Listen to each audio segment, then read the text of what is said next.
আসসালামু আলাইকুম এভরিওয়ান। আজকে আমরা আসুস টাফ গেমিং একটা ল্যাপটপ রেডি করব। টাফ গেমিং এর এটা হচ্ছে সিরিজ FA506N। এই ল্যাপটপটা এখন আমরা রেডি করব। সো গাইস, দেখতে থাকুন ভিডিওটি, কিভাবে একটা নতুন ল্যাপটপ রেডি করে আমরা আজকে এই ভিডিওর মাধ্যমে সেটা দেখাবো।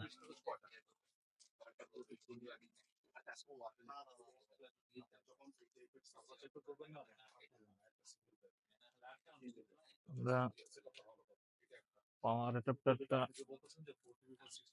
ইনটেক ছিল, সেটাকে আনবক্সিং করলাম বা পলিটা উঠে করলাম। এখন আমি ল্যাপটপে পাওয়ার দেবো। বিসমিল্লাহির রহমানির রহিম।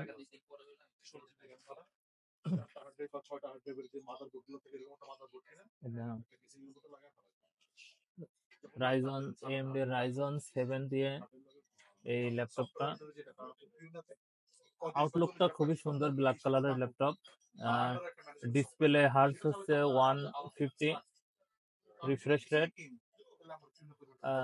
টাফ গেমিং ল্যাপটপ গুলো একটু ডিসপ্লে আসতে প্রথমে সময় লাগে, যেটি আমরা প্রথম অন করি বা রেডি করতে যাই তখন একটু সময় লাগে 30 সেকেন্ড মতো, তারপরে আর কি ডিসপ্লে আসে।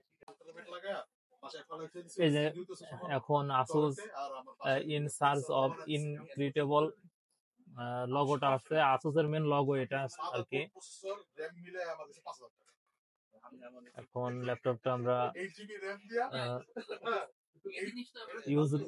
ইউজ ফ্রেন্ডলি করব। Just a moment. উইন্ডোজের যে ইন্টারফেস সেগুলো এখন দেখতে পাবেন।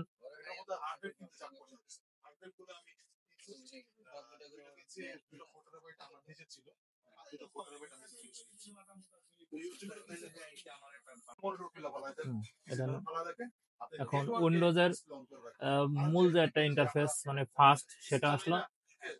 উইন্ডোজ 11 এর আমরা হচ্ছে বাইপাস করে ঢুকবো, তাহলে আমাদের নেট কানেকশন বা ওয়াইফাই কানেকশন দেওয়ার যে একটা ঝামেলা, অনেকেই জানে না এটা, সেটা আপনারা দেখেন কিভাবে আমি বাইপাস করি।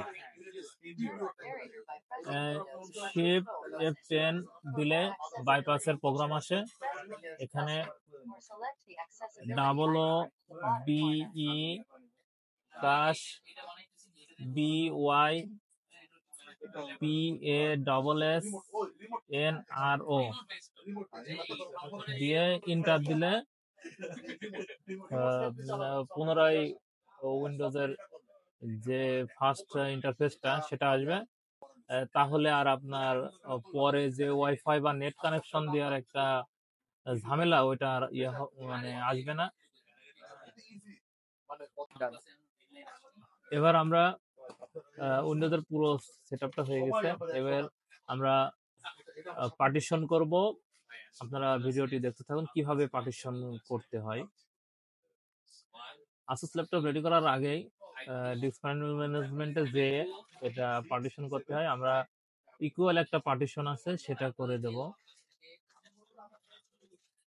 আমরা সিতে মূলত 150 রাখি।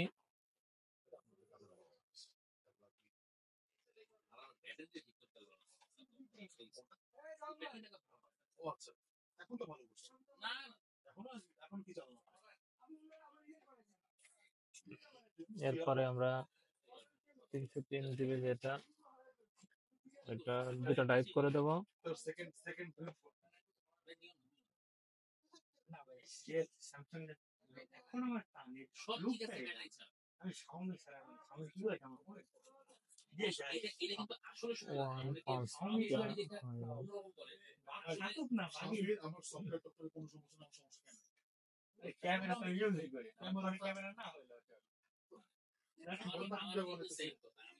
আমাদের পার্টিশন করা শেষ।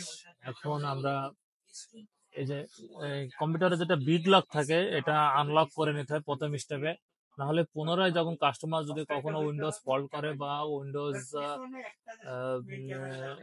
করতে চাই, সেক্ষেত্রে বিট লকের কারণে আদার্স টাইপ গুলো লক হয়ে যায়। সেক্ষেত্রে এটা আমরা প্রথমেই আনলক করে দেই। এটা দেখুন কিভাবে আনলক করে, বিটলক আনলক ডিভাইস এনক্রিপশন সেটিং এ গেলে এটা আনলক করা যায়। এই যে অন আছে, অফ করে দিলাম, এটা অফ হয়ে যাবে। এখন আমি এখানে মাই কম্পিউটার নিয়ে আসবো।